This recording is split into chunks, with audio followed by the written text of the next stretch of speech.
मग दिलेली संख्या पूर्ण वर्ग संख्या आहे की नाही हे कसं ओळखायचं, ह्याचे काही नियम आहेत, ते नियम मी तुम्हाला समजून देणार आहे।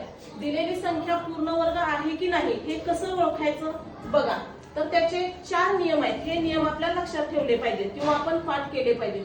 पहिला नियम काय आहे, जर पूर्ण वर्ग संख्येच्या एकक स्थानी 0, 1, 4, 5, 6, 9 यापैकी अंक असतील तर दिलेली संख्या ही पूर्ण वर्ग संख्या असते। आता पूर्ण वर्ग संख्येच्या एकक स्थानी जर 0 हा अंक आला असेल तर तो 0 कसा असतो रे, 2 2 च्या पटीमध्ये असतो। एकक स्थानी जर 0 आला असेल तर ते 2 2 च्या पटीमध्ये असतात। पूर्ण वर्ग संख्येच्या एकक स्थानी जर 5 हा अंक आला तर त्याच्या दशक स्थानी 2 हा अंक येतोच। एकक स्थानी 5 असेल तर दशक स्थानी 2 असतो, म्हणजे ती पूर्ण वर्ग संख्या असते।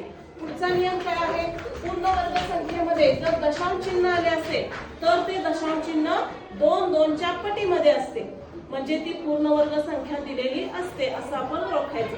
हे 4ही नियम लक्षात ठेवायचे आणि पूर्ण वर्ग संख्या ओळखायची। दिलेल्या पर्यायामधून पूर्ण वर्ग संख्या किती आहे आणि पूर्ण वर्ग नसलेल्या संख्या किती आहेत हे आपल्याला ओळखायचं आहे। प्रश्न काय दिलाय आपल्याला, खालीलपैकी पूर्ण वर्ग नसलेली संख्या कोणती।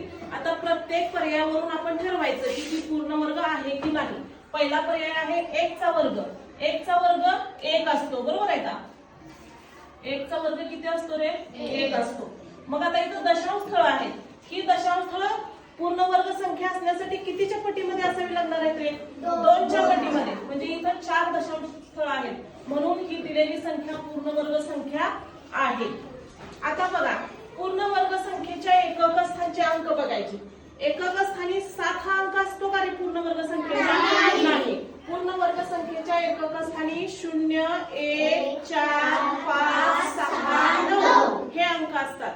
हे अंक असतील तर ती पूर्ण वर्ग संख्या असते, म्हणजे इथं आपल्याला पर्याय सापडलेला आहे। पूर्ण वर्ग नसलेली संख्या कोणती आहे तर 31.37, तर ही आहे पूर्ण वर्ग नसलेली संख्या। आता बघा पुढचा पर्याय बघूया आपण, पूर्ण वर्ग आहे की नाही ओळखायचा आहे।